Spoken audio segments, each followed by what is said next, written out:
ए कौन प्रभु तुमे एपरी विमर्श देखा जाउछ? तुम मुखमंडल रे विषादर छाया कौन होइछि भूतनाथ? भाग्य बलरु गोटे अति अघटणरु मु रक्षा पाइगली पार्वती। की अघटन कैलासपति? अतीत कथा स्मरण कर उमा। तुमको मु गुप्त मंत्र दान कला बेले जो सुखपक्षी वृक्ष डालरे लुचि रही मो ज्ञातारे मंत्र शिक्षा करुथिला से पक्षी मो भୟରେ त्रिभुवन परिक्रमा करी केउठी स्थान न पाई शेषरे व्यासदेवଙ୍କ पत्नीଙ୍କ गर्भरे जाई आश्रय नेला। तापरे सुखपक्षी को मुक्ति देवा लगी मो व्यास पत्नी को कहिली, मात्र से मो कथारे कर्णपात कले नाही। देवदेव महादेवଙ୍କ आज्ञा को व्यासपत्नी अवज्ञा कले? हाँ प्रिय, फल मोर सर्वांग को प्रज्वलित हैला। थरी उठिला हातर डंबरू, त्रिनयनरु अग्निस्फुरण हैला।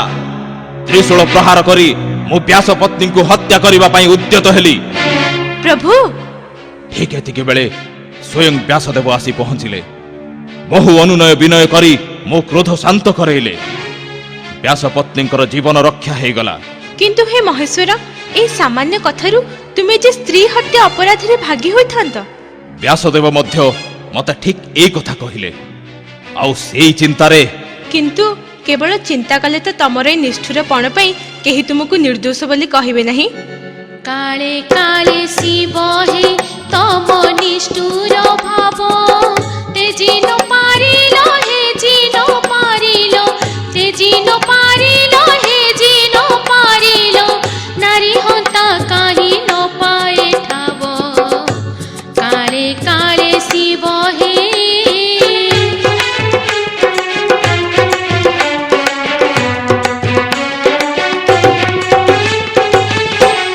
जे अपराधर मुख्यांत हेली सेथिपाई मते आउ भर्त्सना करूछ काहे कि गौरी? ए कथा मु जेते चिंता करूछि मो मन रे विश्वर ज्वाला सेते भरि जाउछि। त्रिभुवन करत जिए तांकु एहा सौभाग्य पाए त्रिभुवन करत जिए तांकु एहा सौभाग्य पाए शिव होई निजे शिव होइले शिव होई निजे शिव होइले के जानिबो कह संसार नाम काले काले शिव हे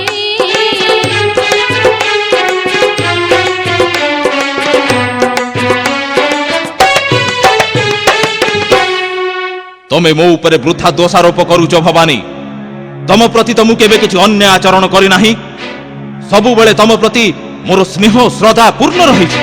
से कथा मते आज एठी मुंह खोली कहिबाकू पड़ुछि प्रभु। स्नेह कथा कुह जे साई मन माथे टिकिए नाही स्नेह कथा कुह जे साई मन माथे टिकिए नाही जन्मे जन्मे मते करी थात जन्मे जन्मे मते करी थात से कथा टिकिए उदरे भाव काले काले शिव हे उमा, तम मनरे जदि ए भावना अछि तेबे आजी तमे ए कैलासपुरी छाड़ी चली जाओ। तम सहित मोर कौनसी संपर्क नाही। ए कोन कहूछ स्वामी तुमे मते त्याग करिवो? एहार परिणाम कोन हेबो भाबिछ?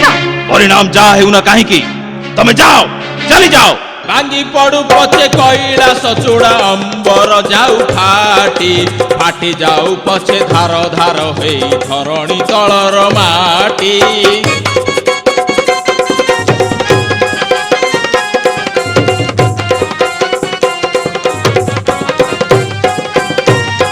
टलमल हेउ बासुकी आसन सात खंड हेउ धरा वज्र बिजुली एकाकार होई बरसु मुसळ धारा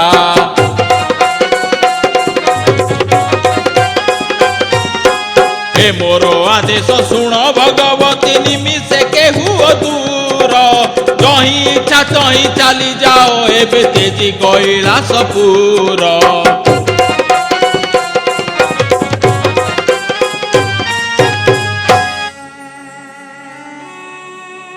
केबे तुम आदेश अमान्य करिनी।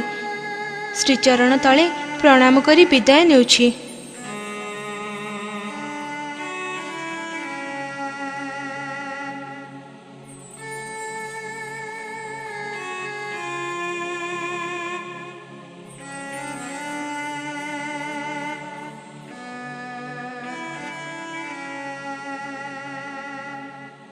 नारायण नारायण नारायण। प्रणाम ग्रहण करंतु देवर्षि। ए कौन मो दृष्टिशक्ति रे विभ्रम घटी नहीं तो? शैलसुता देवी भगवती ए नदी कूल रे एकाकिनी, साथी रे कैलासपति नहांती। कैलासपति पाखरे मोर आ स्थान नहीं। अति सामान्य कथारू से मते त्याग करिसंती। नारायण नारायण नारायण। भोलानाथ से कोपे बर कि तपे बर, सामान्य असामान्यर विचार तांकर नाही। देवी तेबे वर्तमान जीवे कुआडे? कार्तिकेय निकट को जाइथली, किंतु से मध्य तांको पुरे स्थान देले नाही। ना, गोटिए पुअर माँ हेले एई अवस्था भोगिबा को हुए। जदि आ गोटिए पुओ थांता तेबे ए पुओ तड़ी देले से पुओ आदर करी घरे स्थान दियंता।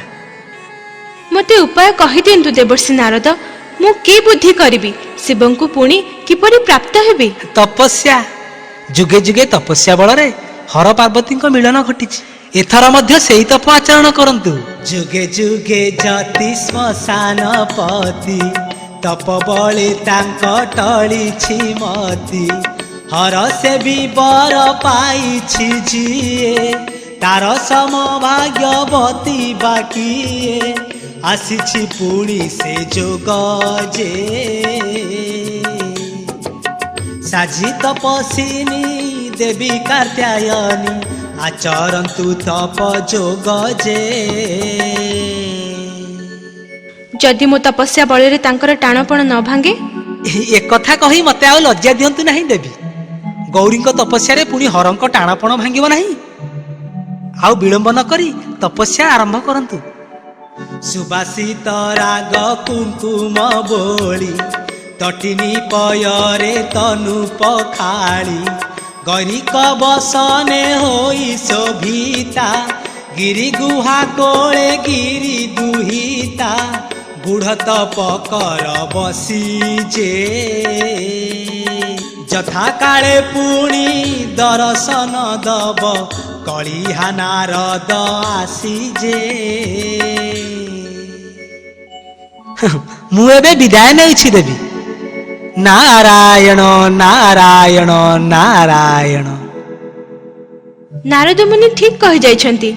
मु तप आचरण करिबी, आउ देखिबी मते त्याग करी प्रभु केते दिन एकाकी रहि परिबे।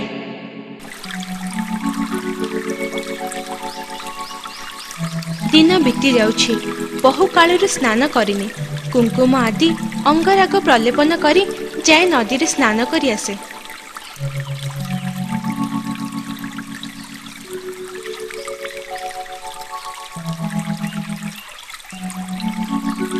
ए कण देहर मलुक छड़ाई फिंगी देबाकू जाउथिली, किंतु मोर अजाणतरे से मलुक पिंडुळारे गोटे पितुळा कढ़ी हे सारलानी। मो अंगजात पितुळाए ए जदि जीवनाश पाई जाता। हे प्रभु गोलोक बिहारी, सत्यको मो मनोकामना पूर्ण हेब? तमर मनोकामना पूर्ण हेछि देवी। तम अंग मलुख गड़ा पितुला को मु जीवन्यास करुछि। तम मानस पुत्र ए बालक महाज्ञानी सिद्धिदाता गणनायक हेब। सबु देवादेवी अग्रेय पूजा पाइब। जीवन्यास संगे संगे मु एहाकु महाशक्ति भी प्रदान करुछि।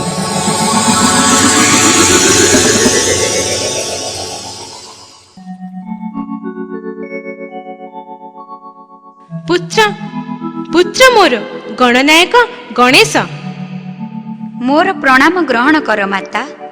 आशीर्वाद करुछि वत्स्य, तू सर्वशक्ति लाभ कर। रंकर नमो धनरे मोर अंग मौली, मो अंग मौली। बाटे तोते घाटे पाइछि, आहा मो गला माली।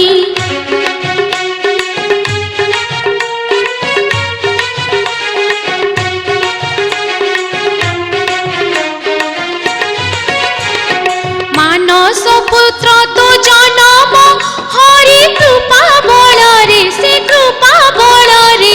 मन सागर महु चूळे तोते लभी कोଳରେ।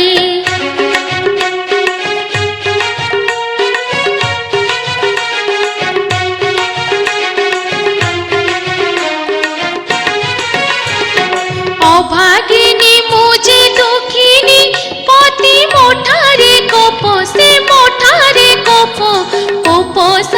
ପାଇ କନ୍ଦରେ ବସିଆ ଚରେ ତପ।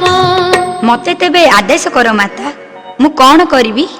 ଏତିକି ଅଳି ମୋ ବାବୁରେ ଗୁହା ଦ୍ୱାର ଜଗିବୁ, ତୁ ଦ୍ୱାର ଜଗିବୁ। ଗୁହା ଭିତରକୁ କାହାକୁ କେବେ ଛାଡ଼ି ନ ଦେବୁ। ମୋ ତପ ଯେପରି ଭଙ୍ଗ ନ ହୁଏ ସେଥିପାଇଁ ଗୁମ୍ଫା ଦ୍ୱାରରେ ତୁ ପ୍ରହରୀ ହୋଇ ରହିବୁ, କାହାରିକୁ ଛାଡ଼ିଦେବୁ ନାହିଁ। ଏତିକି କରିପାରିବୁ ବାପ? ଜୀବନ ପଣ ମୁଁ କରୁଛି ତବ ଚରଣ ଛୁଇଁ, ମୁଁ ଚରଣ ଛୁଇଁ। ଜନମି ଗୋଦିବାର ଜନି ଦ୍ୱାର ଜଗିବି ମୁହିଁ।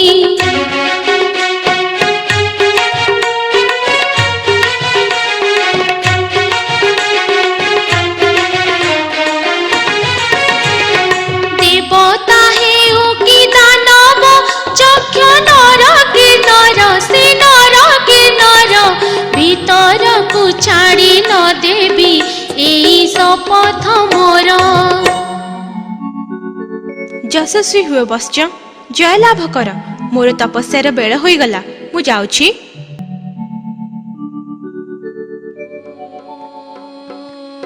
ନମଃ ଶିବାୟ, ଓମ୍ ନମଃ ଶିବାୟ, ଓମ୍ ନମଃ ଶିବାୟ, ଓମ୍ ନମଃ ଶିବାୟ। କିଏ କିଏ ମତେ ସ୍ମରଣ କଲା? ନମଃ ଶିବାୟ। କାହାର ତପ ବଳରେ ମୋର ଧ୍ୟାନ ଭଙ୍ଗ ହେଲା? କିଏ କିଏ ସେ? ପାର୍ବତୀ? ପାର୍ବତୀ ମତେ ସ୍ମରଣ କରୁଛି? ବହୁ କାଳ ହେଲାଣି ଅଭିମାନ କରି ପାର୍ବତୀ କୈଳାସ ଛାଡ଼ି ଚାଲି ଯାଇଥିଲା, ଏପର୍ଯ୍ୟନ୍ତ ଫେରିଲା ନାହିଁ ସେ। କାହିଁ, କୋଉଠି ସେ? ପାର୍ବତୀ, ପାର୍ବତୀ! ହେ ଗିରିରାଜ, ହେ ବୃକ୍ଷଲତା, ବନ ଉପବନ, ତମେ ମତେ କୁହ, ପାର୍ବତୀ ମୋର କାହିଁ? କଣ ସମସ୍ତେ ନିରୁତ୍ତର? ଏହି ତେବେ ମୋ ପ୍ରଶ୍ନର ଉତ୍ତର ଦେବେ ନାହିଁ?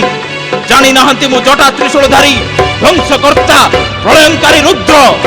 ମୁଁ ଦୁର୍ଜଟି, ମୁଁ ପିନାକି, ଆଖି ପିଛୁଳାକେ ତ୍ରିଭୁବନ ମୁଁ ଧ୍ୱଂସ କରିଦେବି। ପ୍ରଭୁ! କିଏ କିଏ ତୁ ବତ୍ସା? କଣ ତୁ ଚାହୁଁ? ମୁଁ କିଛି ଚାହେଁ ନାହିଁ ଦେବ। ଆପଣ କ୍ରୋଧ ଚର୍ଚ୍ଚରିତ ହୋଇ ଡମ୍ବରକୁ ଭୂମିରେ ପିଟିବାରୁ ମୋର ବକ୍ଷ ଫାଟିଗଲା ପରି ବୋଧ ହେଲା।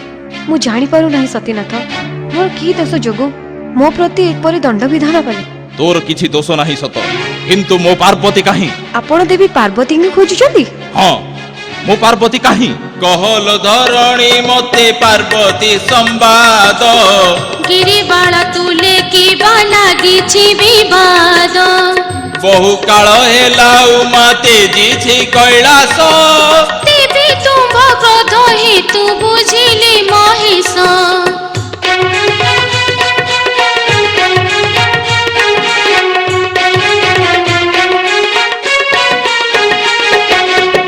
ଖୋଜି ଖୋଜି ଅବସ ମୁଁ ପାଉନି ତାହାରେ, ପାଇବେ କିପରି ସେ ତ ଅଛନ୍ତି ବହୁ ଦୂରେ। କେତେ ଦୂରେ କହ ବତ୍ସା କେଉଁଠି ସେ ଦେଶ, କିସ୍କିନ୍ଧ୍ୟା ଗିରିରେ ତାକୁ ଭେଟିବେ ଅବଶ୍ୟ।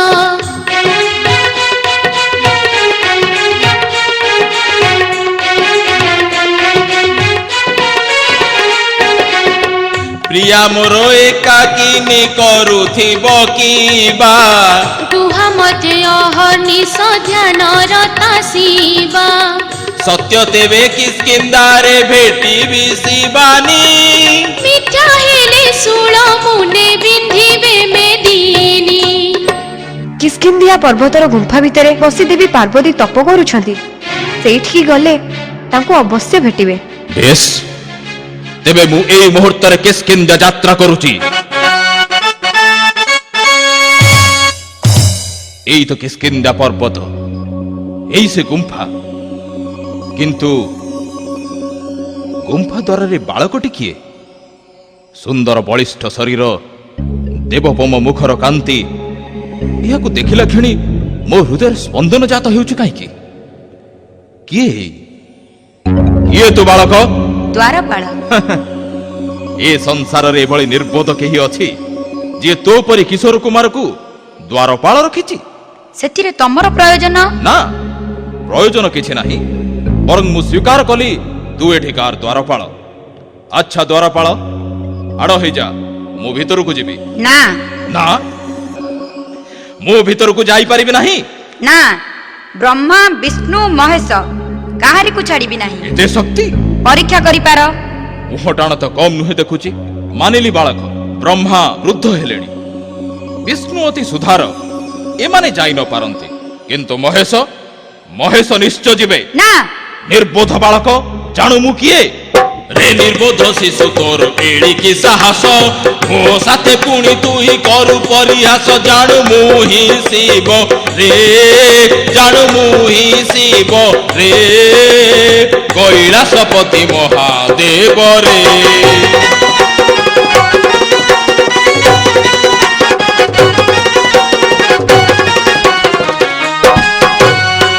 ଜାଣେ ନା ମୁଁ କିଏ ଶିବ କେଉଁଠି ତା ଘର, ଜାଣେ ନା ମୁଁ କିଏ ଶିବ କେଉଁଠି ତା ଘର। ମାତାଙ୍କ ଆଦେଶ ମୁଁ ହିଁ ଜଗି ଅଛି ଦ୍ୱାର, ମାତା ଧ୍ୟାନ ମଗ୍ନ ହେ, ମାତା ଧ୍ୟାନ ମଗ୍ନ ହେ, ଘଟାଇ ନ ଦେବି ତହିଁ ବିଘ୍ନ ହେ। ମାତା ମୋର ଗୁମ୍ଫା ଭିତରେ ତପ କରୁଛନ୍ତି, ଭିତରକୁ ଗଲେ ତପରେ ବିଘ୍ନ ଘଟିବ। ମୁଁ ଏହା କଦାପି କରାଇଦେବି ନାହିଁ। ଇଏ ପାର୍ବତୀର ପୁତ୍ର? ଅସମ୍ଭବ, ମୋ ସହିତ ଇଏ ଛଳନା କରୁଛି। ରେ ବାଳକ, ମୁଁ ଶେଷ କଥା ତତେ କହୁଛି, ଦ୍ୱାର ଛାଡ଼ିଦେ।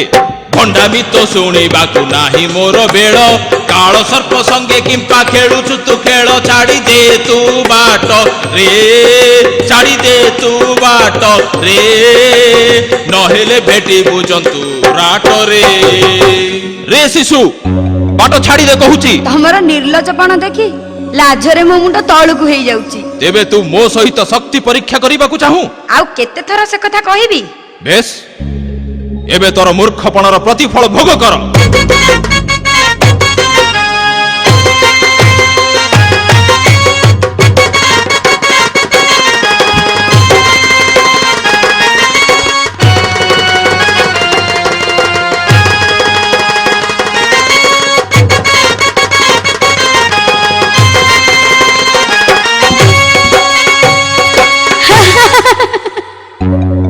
কি আশ্চর্য! ମୋର ସମସ୍ତ ଶକ୍ତି ପ୍ରୟୋଗ କରି ମୁଁ ତ୍ରିଶୂଳ ଆଘାତ କଲି, କିନ୍ତୁ ପିଲାଟା ସାମାନ୍ୟ ଯଷ୍ଟି ପ୍ରହାରରେ ମତେ ବାରମ୍ବାର ପରାସ୍ତ କଲା। ମୁଁ କଣ ଏମିତି ଶକ୍ତିହୀନ ହୋଇ ପଡୁଛି? ନା, ବର୍ତ୍ତମାନ ଆଉ ତା ସହିତ ଯୁଦ୍ଧ କରିବିନି। ପୁଣି ପରାସ୍ତ ହେଲେ ଲଜ୍ଜା ଆଉ ଅପମାନର ସୀମା ରହିବନି। ମୁଁ ଯାଉଛି, ମୋର ଅନୁଚର ଶିବଗଣଙ୍କୁ ପଠେଇବି। ଶକ୍ତି ପରୀକ୍ଷା କରୁଥିଲ ପରା, ଚୋରଙ୍କ ପରି ପଳାଇ ଯାଉଛ କାହିଁକି? ଯାଅ, ଆଉ ଗୁମ୍ଫା ଦ୍ୱାର ମାଡ଼ିବ ନାହିଁ।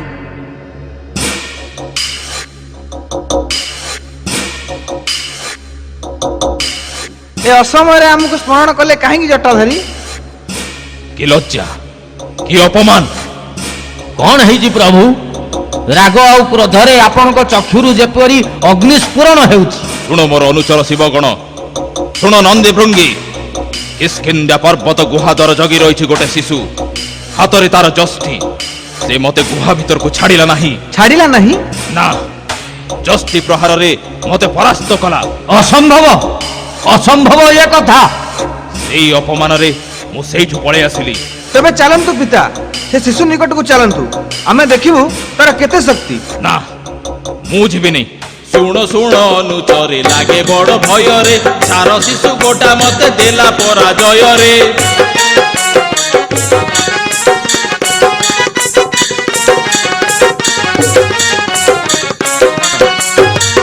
ଛାର ଗୋଟାଏ ଶିଶୁକୁ ଆପଣ ଭୟ କରୁଛନ୍ତି? ଗଳା ଧକ୍କା ଦେଲା ମତେ ଜସ୍ତିରେ ପିଟିଲା, ଗୁହା ଦ୍ୱାରୁ ସେ ଅଧମ ତିଳେ ନ ହଟିଲା ରେ।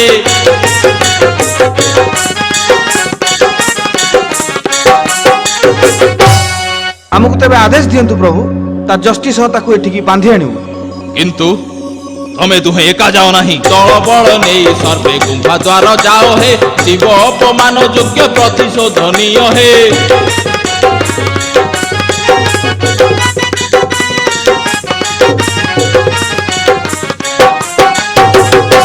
গর্ব ভাঙ্গিব তা গর্ব ভাঙ্গিব তাকু অতল জଳରେ ফিঙ্গিব গর্ব ভাঙ্গিব তা গর্ব ভাঙ্গিব শিব শক্তি সে পামর বুঝিব গর্ব ভাঙ্গিব তা গর্ব ভাঙ্গিব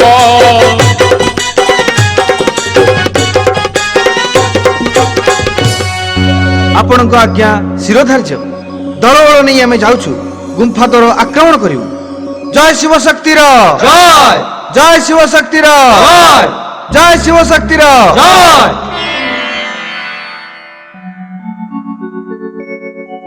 ସଖୀ ଜୟ ବିଜୟା, ଗୁମ୍ଫା ଦ୍ୱାରକୁ ଯାଇଥିଲ ତୁମେ ମାନେ? କଣ ହୋଇଛି ସେଠି? ମୋ ପୁତ୍ର ଉପରେ କିଛି ବିପତ୍ତି ପଡ଼ିଲା କି? ଗୁମ୍ଫା ଦ୍ୱାରରେ ବହୁ ସୈନ୍ୟ ସାମନ୍ତ ରୁଣ୍ଡ ହେଇଛନ୍ତି। ସୈନ୍ୟ ସାମନ୍ତ? ଶିବଙ୍କ ଅନୁଚର ସେମାନେ, ପ୍ରଥମ ଗଣ। ସେମାନେ କାହିଁକି ଆସିଛନ୍ତି? ତୁମକୁ ଖୋଜି ଖୋଜି ପ୍ରଥମେ ନିଜେ କୈଳାସପତି ଆସିଲେ, କିନ୍ତୁ ତୁମର ପୁତ୍ର ତାଙ୍କୁ ଗୁମ୍ଫା ଭିତରକୁ ଛାଡ଼ିଲେ ନାହିଁ। ସେଇଠୁ ଦୁହିଁଙ୍କର ଯୁଦ୍ଧ ହେଲା। ଯୁଦ୍ଧରେ ହାରି ଶିବ ପଳାଇ ଗଲେ। କଣ କହୁଛୁ ତୁ? ତାଙ୍କ ସହିତ ଯୁଦ୍ଧରେ ମୋ ପୁତ୍ର ଜୟଲାଭ କରିଛି?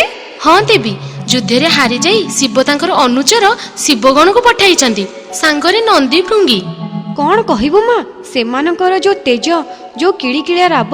କି କହିବୁ ଠାକୁରାଣୀ, କି କହିବୁ ଠାକୁରାଣୀ, ନନ୍ଦୀ ଭୃଙ୍ଗୀଙ୍କର ପିଠାଣି ବାଣୀ ହେ ସତେ ସରଗ ଯିବେ କି ଜିଣି, ଶିବାନୀକୁ ସରଗ ଯିବେ କି ଜିଣି। ନାଚିକୁଦି ଗଗନ ପଟଉଛନ୍ତି ପରା, ଧରାକୁ ସରା ମଣୁଛନ୍ତି।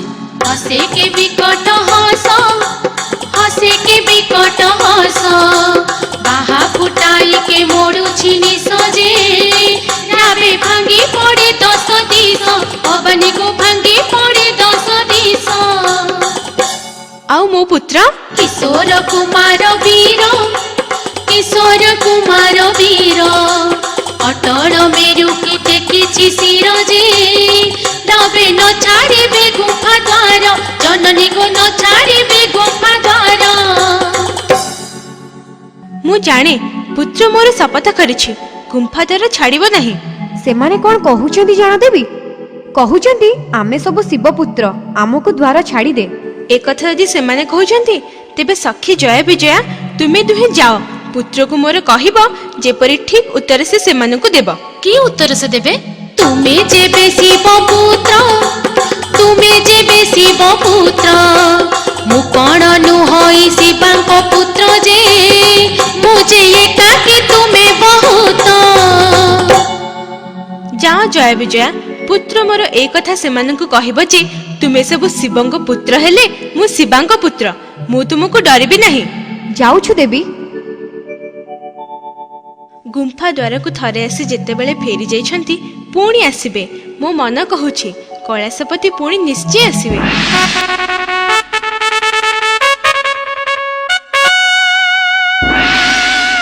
ଶୁଣିଲ ତ ମୁଁ କଣ କହିଲି? ତମେ ସବୁ ଶିବ ପୁତ୍ର, ମୁଁ ଶିବା ପୁତ୍ର। ତୁମେ ଅସଂଖ୍ୟ, ମୁଁ ଏକାକୀ। ଆସ ଶକ୍ତି ପରୀକ୍ଷା କର। ତେବେ ତୁ ଭଲରେ ଭଲରେ ଗୁମ୍ଫା ଦ୍ୱାରରୁ ହଟିବୁନି। ଭଲରେ ନୁହେଁ କି ମନ୍ଦରେ ନୁହେଁ, ଜାଣୁ ଏହାର ପରିଣାମ କଣ? ମୋର ଜୟ, ତୁମର ପରାଜୟ। ତୋର ଏତେ ସାହସ? ସାମାନ୍ୟ ଛୁଆ ଖଣ୍ଡେ ତୁ ଶିବ ଶକ୍ତିର ବିରୁଦ୍ଧାଚରଣ କରୁଛୁ। ଦେଖୁଛୁ ଏ ଖଡଗ, ଏକ ଆଘାତରେ ତୋର ଗଣ୍ଡି ମୁଣ୍ଡ ଅଲଗା କରିଦେବି। ଏ ଗଦା ପ୍ରହାରରେ ତୋ ମୁଣ୍ଡ ଫଟେଇ ଛତୁ କରିଦେବି। ଏ ବର୍ଚ୍ଛା ମୁନରେ ତୋର ବକ୍ଷ ଭେଦ କରିବି। এই বজ্র মুষ্টির আঘাতরে তো মেরুদণ্ড খণ্ড খণ্ড করিদেবি রে। এই পথর খণ্ডরে তোতে বাঁধি অতল সমুদ্ରରେ নিক্ষেপ କରିବି। ଶୁଣ ଭାଇ, ଆଉ କଥା ଶୁଣିବାକୁ ମୋର ବେଳ ନାହିଁ। ମନ ଅଛି ତ? ଶକ୍ତି ପରୀକ୍ଷା କର। ଶିବ ପୁତ୍ର ଗଣ ଏକି କର ହେ, ବୃଥା ବାହୁ ସ୍ଫୋଟ କିମ୍ବା ମାର ହେ, ତୁମ ବୀର ପଣିଆର ଛଟକ, ଖାଲି କଥାରେ ରହିଛି ଅଟକ।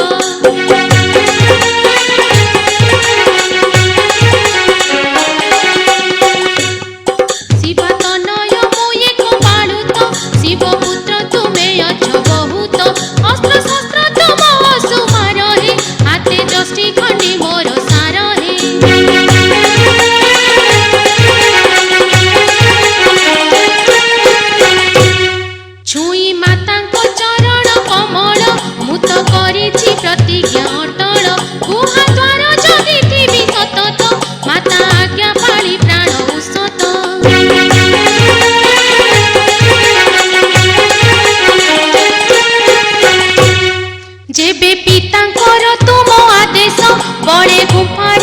କରିବ ପ୍ରବେଶ ସେଇ ପିତାଙ୍କ ସୁମରିଆ ସହି ମୋହ ସଙ୍ଗେ ରଣେ ଦିଅ ଝାସ ହେ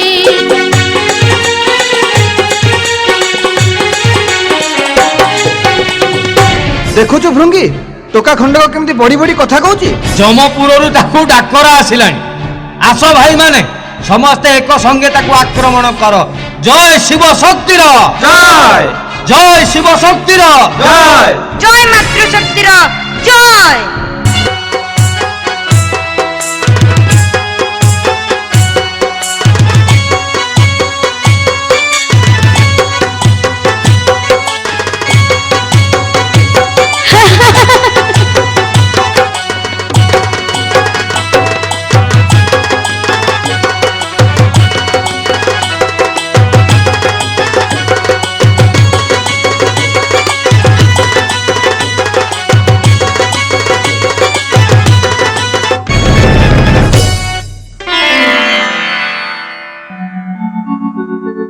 ଠାକୁରାଣୀ ଠାକୁରାଣୀ କଣ ସମ୍ବାଦ ଜୟ ବିଜୟା?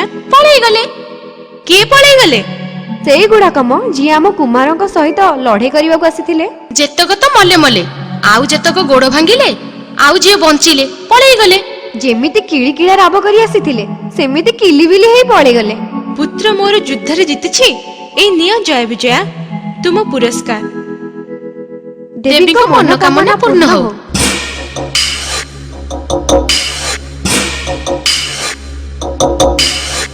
ଏଡ଼ିକି ନିର୍ଲଜ ତୁମେ ମାନେ ଏମିତି ଭୀରୁ କାପୁରୁଷ ସାମାନ୍ୟ ଗୋଟିଏ ବାଳକ ପାଖରେ ପରାସ୍ତ ହେଇ ମୋ ପାଖକୁ ଆସିଛ। କାହିଁକି କାହିଁକି ଆଉ ଏଠିକି ଆସିଲ? ସେଇ ଯୁଦ୍ଧ କ୍ଷେତ୍ରରେ ନିଜ ଅସ୍ତ୍ର ନିଜ ଛାତିରେ ଭୂଷି ଆତ୍ମହତ୍ୟା କରି ମଲ ନାହିଁ କାହିଁକି? ଆମର କିଛି ଉପାୟ ନଥିଲା ପ୍ରଭୁ। ଆମେ ଶିବଗଣ ଏକ ସାଙ୍ଗରେ ତାକୁ ଆକ୍ରମଣ କଲୁ କିନ୍ତୁ ପଥର ଦେହରେ ମାଟି ପିଙ୍ଗୁଳା ବାଜିଲା ପରି ଆମ ଦଶା ହେଲା।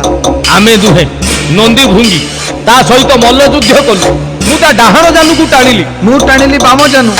କିନ୍ତୁ ଅଟ୍ଟହାସ୍ୟ କରି ଆମକୁ ଏମିତି ଧକ୍କା ମାରିଲା ଯେ ଆମେ ଦୁହେଁ 100 ହାତ ଦୂରରେ ପଡ଼ିଲୁ। ସିଏ ଶିଶୁ ନୁହେଁ କାଳାନ୍ତକ ଯମ।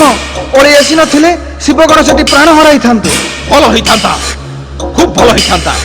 ତମମାନଙ୍କର ନିର୍ଲଜ ମୁହଁ ମୁଁ ଆଉ ଦେଖିନଥାନ୍ତି। ଆରେ ଶିବ ଗଣ ଏଡ଼େ ତୁମେ ହୀନ ଶିବ ଶକ୍ତି ଗଲା କାହିଁ ଛାର ଶିଶୁ ଗୋଟା କଲା ହଟ ହଟା ଜହର ମିଳିଲା ନାହିଁ। ଯୁଦ୍ଧ ଭୂଇଁରୁ ପଳେଇ ଆସିବା ଆଗରୁ ବିଷ ଜହର ଖାଇ ଭଲ ନାହିଁ କାହିଁକି? ଆପଣ ଆମକୁ ବୃଥା ଲାଞ୍ଛନା ଦେଉଛନ୍ତି ପିତା। ଆମେ ଦୁଇ ଭାଇ ଆମ କର୍ତ୍ତବ୍ୟରେ ଆଦୌ ହେଳା କରିନାହୁଁ। କରିନାହ? ଷଣ୍ଢା ପରି ତୁମେ ଭେଣ୍ଡା ଦୁଇ ଭାଇ କୁଣ୍ଡା ପରି କିଆଁ ଆସିଲ ପଳାଇ ମେଣ୍ଢା ପଲ ପରି ଦଣ୍ଡିଲା ତୁମକୁ ଶିଶୁ ଗୋଟା ଥିଲା କାହିଁ।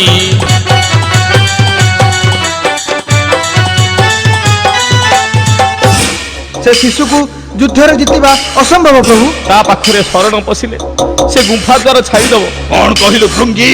ମୁଁ ତା ପାଖରେ ଶରଣ ପଶିବି?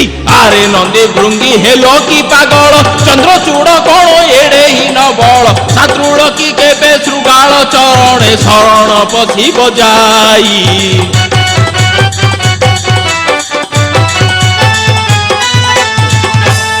ପାର୍ବତୀ ମୋ ସ୍ତ୍ରୀ, ସାମାନ୍ୟ ଗୋଟିଏ ନାରୀ। ତାକୁ ସନ୍ତୁଷ୍ଟ କରିବା ପାଇଁ ତାର ଭୃତ୍ୟ ଗୋଟେ ଶିଶୁ ପାଖରେ ମୁଁ ଶରଣ ପଶିବି? କେବେ ନୁହେଁ।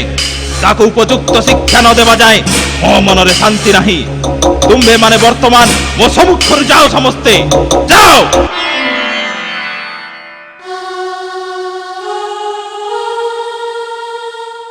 ତମ ପୁଅ ଯୁଦ୍ଧରେ ଜିଣିଲା ତମେ ମନ ଦୁଃଖ କରି ବସିଛ କାଇଁ ଠାକୁରାଣୀ?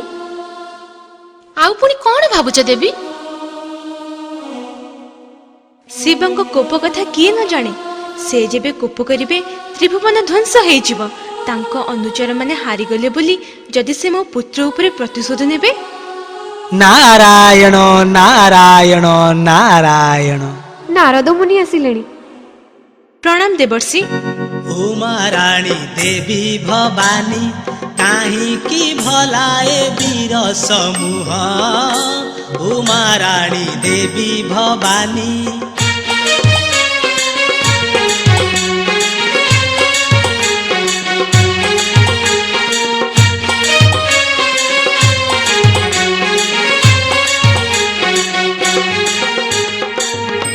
ଯିଏ ସ୍ୱୟଂ ଜଗତ ମାତା पुओ जार जगत जीता जिए स्वयं जगत माता पुओ जार जगत जीता स्वामी जार देव देव महादेव स्वामी जार देव देव महादेव से किया ढालिब आखिर लुह उमा रानी देवी भवानी काहींकि भलाए वीर समूह उमा रानी देवी भवानी।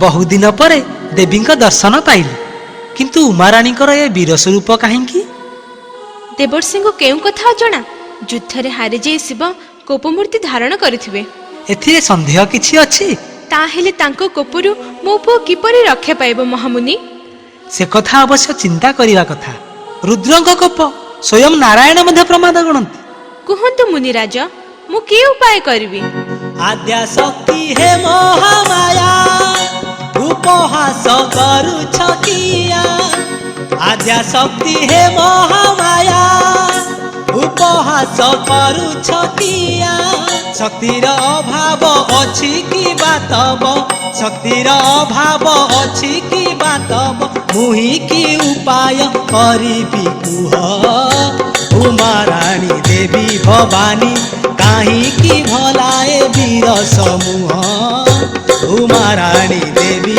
भवानी। तेबे मोर शक्ति मु प्रयोग करिबी निश्चय माँ हे पुओ को रक्षा न कले आ रक्षा करिवो किए तेबे तेबे देखंतु महामुनि आपणक सम्मुखरे मु दुई शक्ति सृष्टि करूछि प्रथम शक्तिर नाम महामुखा द्वितीय शक्तिर नाम असंख्य बाहुशालिनी बिजुली ठारू अधिक गति कोटि सूर्य ठारू बळी अधिक तेज मोर एही दुई महाशक्ति को मु मोर पुत्र गणेश को दान कली आउ तार शिव कोप को भय नहीं। नारायण नारायण मते वर्तमान विदाय दियंतु देवी नारायण नारायण नारायण।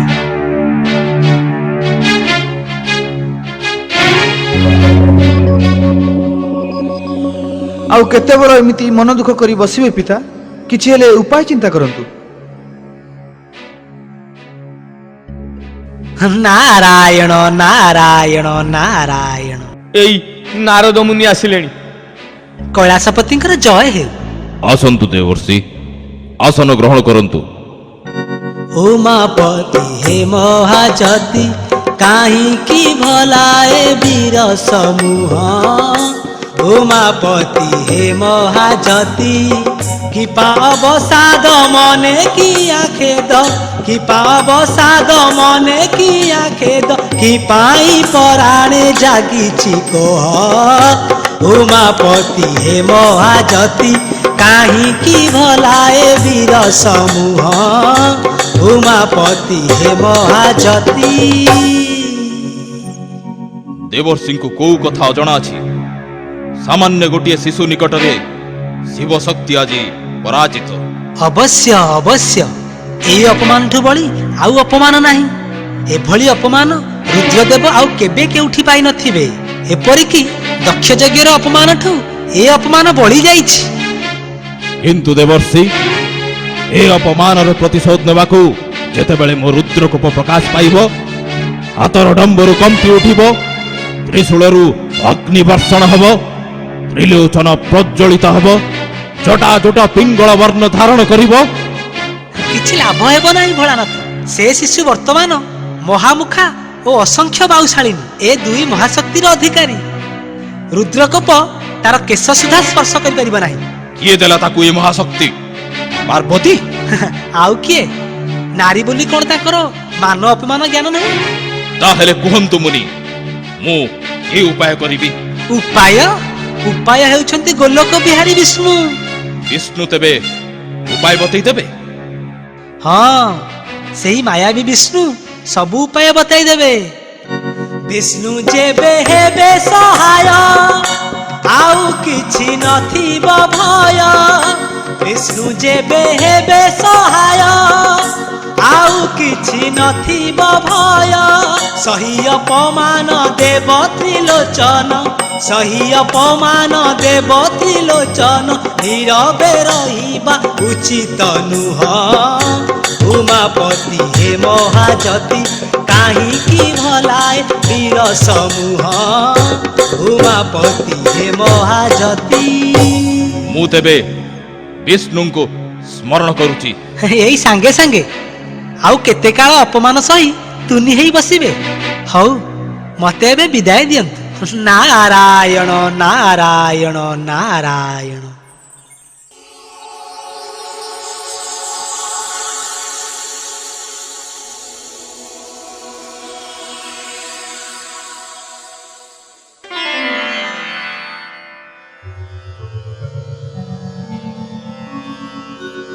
ଆସନ୍ତୁ ଗୋଲକ ବିହାରୀ, ଆସନ ଗ୍ରହଣ କରନ୍ତୁ।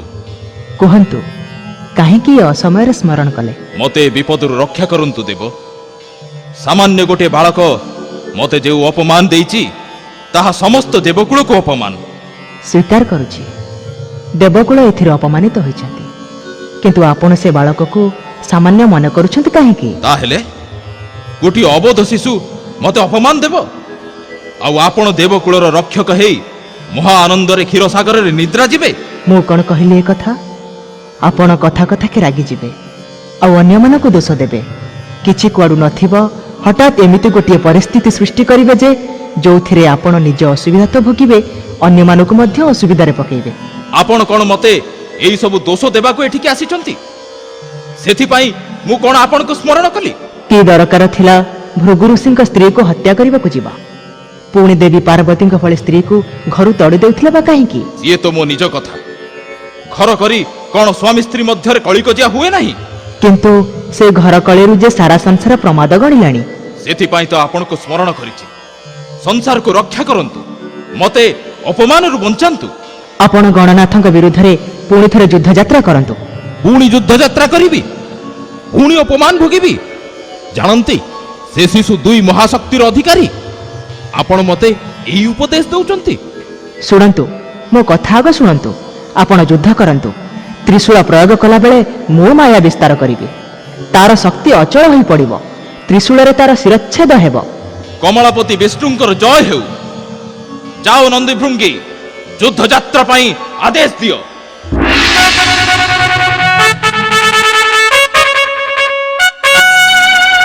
ହେ ମୂର୍ଖ ଶିଶୁ, ବର୍ତ୍ତମାନ ଶେଷ ଯୁଦ୍ଧ ପାଇଁ ପ୍ରସ୍ତୁତ ହେଇ ରହ। ମୁଁ ତ ଆରମ୍ଭରୁ ପ୍ରସ୍ତୁତ ରହିଛି। ତୁମେ ସିନା ଥରକୁ ଥର ଯୁଦ୍ଧ କ୍ଷେତ୍ର ଛାଡ଼ି ପଳେଇ ଯାଉଛ। ଗୁମ୍ଫା ଦ୍ୱାର ଛାଡ଼ିବୁ ନା ନାହିଁ? ମୋ ମାତାଙ୍କ ପାଖରେ ଶରଣ ପଶିଲେ ଛାଡ଼ିଦେବି? ଏଟେ ଗର୍ବ? ଗର୍ବ ନୁହେଁ, କର୍ତ୍ତବ୍ୟ। ଦେଖୁଛ ତ ବିଷ୍ଣୁ, ତାର ତେଜ ଆଉ ଶକ୍ତି। ଆପଣ ପ୍ରସ୍ତୁତ ରହନ୍ତୁ, ମୁଁ ମାୟା ବିସ୍ତାର କଲି।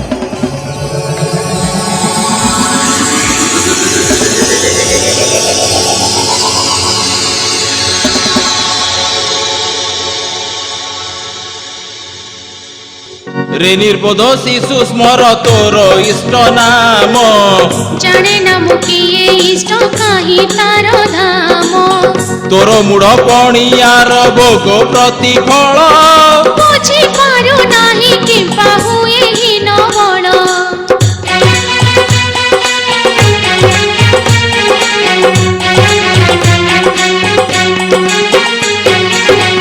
এই দেখো ত্রিশূল মু করিলি প্রহার। কাহি অছ মাতা তব পাদে নমস্কার।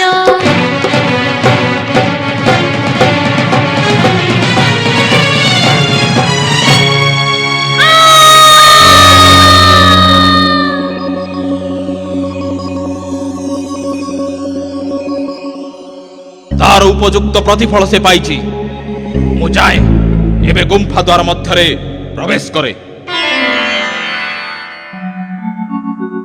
ପାର୍ବତୀ, ପାର୍ବତୀ, କାହିଁ ଗଲା ମୋ ପାର୍ବତୀ? ତୁମେ ଆସିଛ ପ୍ରଭୁ। ଏ ଦିନର ତପସ୍ୟା ତେବେ ସଫଳ ହୋଇଛି। ଆସନ ଗ୍ରହଣ କର ଦେବ। ଆଗ ପାଦ ପୂଜା କରେ। ପାର୍ବତୀ, ଗୁମ୍ଫା ଦ୍ୱାରରେ ଶିଶୁ ପ୍ରହରୀ ଥିଲା, ତୁମେ ଆସିଲ କେମିତି? ତୁମେ ଜାଣିନାହଁ ଗୌରୀ, ସେ ଶିଶୁ ପାଇଁ ଖଣ୍ଡ ପ୍ରଳୟ ହେଇଗଲାଣି। ଗୁମ୍ଫା ଭିତରକୁ ମତେ ଛାଡ଼ିଲା ନାହିଁ। ଶେଷକୁ ତା ସହିତ ଯୁଦ୍ଧ କରି ତାକୁ ବଦ୍ଧ କରି ଆସିଲି।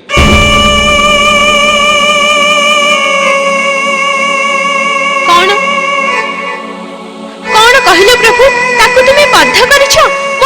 ଥାଉ ନାହିଁ। ଏଡ଼ିକିନୁ ସଂସ ପ୍ରଭୁ ଏକି କର୍ମ କଲ, ନିଜ ହାତେ ମୋ ସନ୍ତାନ ପରାଣକୁ ନେଲ, ସଂସାରେ କି ଯଶ ପାଇଲ। ସେ ତମର ସନ୍ତାନ? ମୋ ଅଙ୍ଗ କୁଙ୍କୁମ ରାଗ ମଳୁଖରୁ ଜାତ, ଜୀବନ୍ୟାସ ଦେଲେ ହରି ନାମ ଗଣନାଥ। ସ୍ୱାମୀ ହେ ତୁମେ ତାର ତାତ। ଏସବୁ କଣ ତୁମେ କହୁଛ ପାର୍ବତୀ? କାହିଁ ଗଲା ଧନ ମୋର ରଙ୍କୁଣୀର ତନ, ମାତା ଲାଗି ବୀର ଶିଶୁ ଦେଲା ତା ଜୀବନ। ବିଧାତା ଧିକ ଏ ଜୀବନ। ତମେ ବିଶ୍ୱାସ କର ପାର୍ବତୀ, ଏସବୁ କଥା ମୁଁ କିଛି ଜାଣି ନାହିଁ। ଯେଉଁ ହାତେ ଛେଦ କଲ ମୋ ପୁତ୍ରର ଶିର, ସେଇ ହାତେ କୁକୁରେ ମୋ ଶୂଳ ଭେଦ କର। ଏତିକି ମାଗୁଣି ମୋହର। ଶୁଣ ପାର୍ବତୀ, ମୋ କଥା ଶୁଣ। କଣ ଆଉ ଶୁଣିବି? ପୁତ୍ର ମୋର ଯାଇଛି, ମତେ ମଧ୍ୟ ବଦ୍ଧ କର। ଗୁମ୍ଫା ଦ୍ୱାରକୁ ଆସ ପାର୍ବତୀ, ପୁତ୍ରକୁ ମୁଁ ଜୀବଦାନ କରିବି। ଜୀବଦାନ? ହଁ, ଆସ।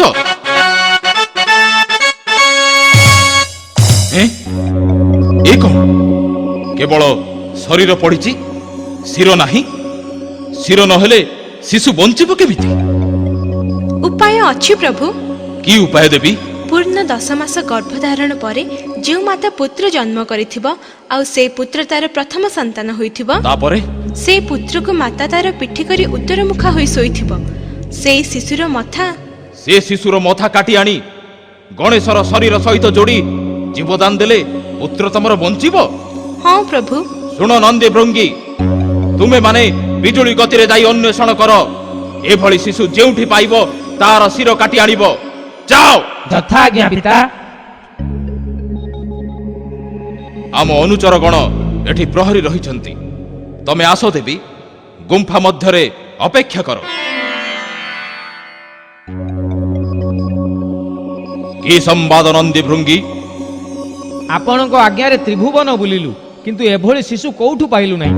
ଠିକ୍ ଏଇଭଳି ଅବସ୍ଥାରେ ହାତୀଟିଏ ପିଲା ଜନ୍ମ କରି ଶୋଇଥିଲା। ସେଇ ହାତୀ ପିଲାର ଶିର କାଟି ଆଣିଛୁ।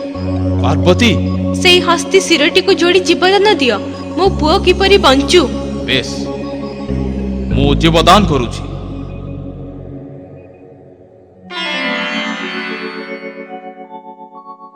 ମା, ଧନରେ ମୋ ଭାଗ୍ୟ ମୁଁ ତତେ ଫେରି ପାଇଲି। ଏଇ ତୋର ପିତା କୈଳାସପତି ମହାଦେବ, ତାଙ୍କୁ ପ୍ରଣାମ କର। ଚାହିଁ ଦେଖ ବାବୁ ଅଗ୍ରତେ ଉଭା କୈଳାସପତି, ସେ କୈଳାସପତି ଜୀବନ ଦାତା ତ ଜନକ, ବେଗେ କର ପ୍ରଣତି।